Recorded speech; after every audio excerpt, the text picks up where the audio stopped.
आज महादांतर से परिश्रम जन्म जयंती मु प्रथमे भक्तिपूर्ण श्रद्धांजलि ज्ञापन कर वक्तृता आरंभ करुछि। सबुज परीर सन्धान में बाहरी से स्वप्न विलासी साहित्यिक स्वप्नचारी कल्पनार इंद्ररथ परित्याग करी अतीन्द्रिय रहस्यमय मायाजाल को छिंडाई दे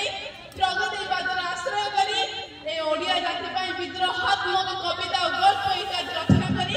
सामंतवादी आभिमुख्य को दूरीकरण करी श्रेणीमुक्त समाजवादर कल्पना करी सामाजिक वैषम्य अत्याचार मूलोत्पाटन करने संगे संगे ए जाति दलित निष्पेषित अवहेलित जनता को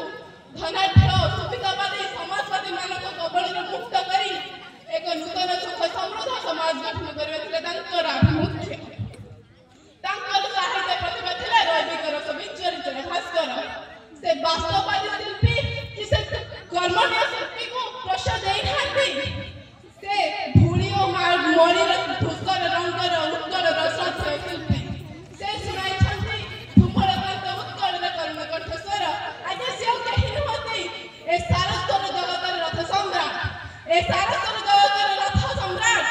उत्कल केसरी डॉक्टर हरिकृष्ण महाताब 1869 मसीहा नवेम्बर मास 21 तारीख आगरपड़ा राजवंश जन्मित राजकुमार जो साधक बहुल परिस्थितिर मुकाबिला करिसंती से राजनीति और जनसेवा क्षेत्र में सम्मानित शेखर को जाइथिले साहित्य इतिहास और सांबादिकता प्रति थिले तांकर दुर्बार आकर्षण साहित्य थिले तांकर हृदय शांत सरस कांत गमनीय नमनीय लोभनीय परिप्रकाश स्वाधीनता पिपासु ओडिया जेतबे निषेध होई पड़िथिला सेतारे महात्मा गांधी डाकरे अनुप्राणित हेबाकू और जातीय कांग्रेस अभिमुख्य उद्बोधन देवा निमंते महाताब जी दैनिक संवादपत्र आवश्यकता उपलब्ध कले तांकर वैप्लविक चिंताधारा और संग्रामी परिवेश 1926 मसीहा प्रजातंत्र जन्म होइतिला।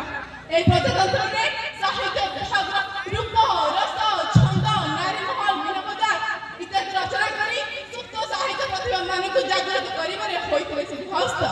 तेणु कहुए चक्री कृष्ण तुम्हें हरि कृष्ण चक्र तुम राजनीति चक्री कृष्ण तुम्हें हरि कृष्ण चक्र तुम राजनीति संत साहित्य संस्कृति पद्म इतिहास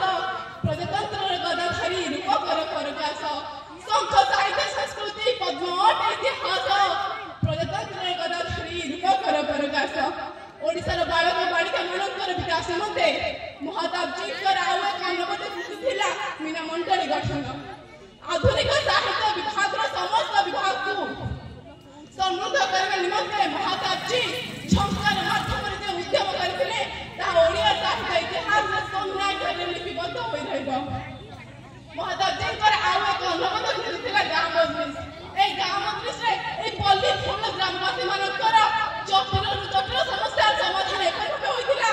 सारा विश्व को ए चमकै दैथिला एहा मध्य केंद्र साहित्य एकाडेमी रो पुरस्कृत होइतिला एथिरे रचित दुकान रो उठा उठिगला समग्र ओडिसा को चकित और स्तंभित कर दैथिला। डॉक्टर उपाधि प्राप्त से जुगजन्मा से महापुरुष उत्कल केसरी डॉक्टर हरिकृष्ण महाताब ओडिया साहित्य इतिहास रे एक बरगछ जहार शीतल छाई तले समग्र ओडिया जाति पक्षी स्वर्ग होई कुंजन सुनिबा को मिली थाए। एई महाताब जहार जन्म आज में से 25तम उत्सव पालन करुछंती ताका आगे को चिरस्मरणीय कारण से केवल सांबादिक के लेखक नथिले से ऐतिहासिक भाबरे मध्य सारा विश्व रे प्रसिद्ध लाभ करथिले ताकर लेखा ताकर से साधनार पथे 10 वर्षर ओडिसा रे समस्त ओडिया जाति देश प्रेमर आलोड़न सृष्टि करिबार होइथिले सिद्धहस्त ताकर अप्यपार डाउटर तृतीय पर्व भली उपन्यास गुड़िक लेखि से समग्र ओडिसा को उपन्यास उन्मोदन सृष्टि करिथिले से मध्य कहार को कम नथिले ऐतिहासिक भाबरे ओडिसा इतिहास लेखि ओडिसा रे कला करती ए 1803 मसीहा रु से पर्यंत ओडिसा को शासन करि पारुथिबा से इंग्लिश मानकर अकाट्य कष्ट को गोटे खाता रे लेखि से ओडिसा रे पहुंचैथिले दिग्दर्शन करिथिले सारा विश्व को। आज महाताब मो जीवन रे समृद्ध करते उन्नत कर देथिले मु तांको मात्र गोटे छुआ भाबरे निज को एते संतान भाबे मन करूची आज मु गर्व रे कहूची মহাতাপ করেছি আজি এই মহাতাপ এই যুগদন্দଙ୍କ বিষୟରେ ମୁଁ ଶେଷରେ ଏତେ କହିବି ବିଶାଳ ପୁରୁଷ ତୁମେ ମାଟିର ତୁମେ ଅମଳିନ ସାରସ୍ୱର ଜଗତର ତୁମକୁ ଓଡ଼ିଶା ଝୁରୁଥିବ ଉତ୍କଳ କେଶରୀ ତୁମ ଦେଶ ପ୍ରତି ଅମ୍ଳାନ ହୋଇ ରହିଥିବ ଅମ୍ଳାନ ହୋଇ ରହିଥିବ ଅମ୍ଳାନ ହୋଇ ରହିଥିବ ଏତେ କହି ମୋର ବକ୍ତୃତା ଜୟ ଜଗନ୍ନାଥ।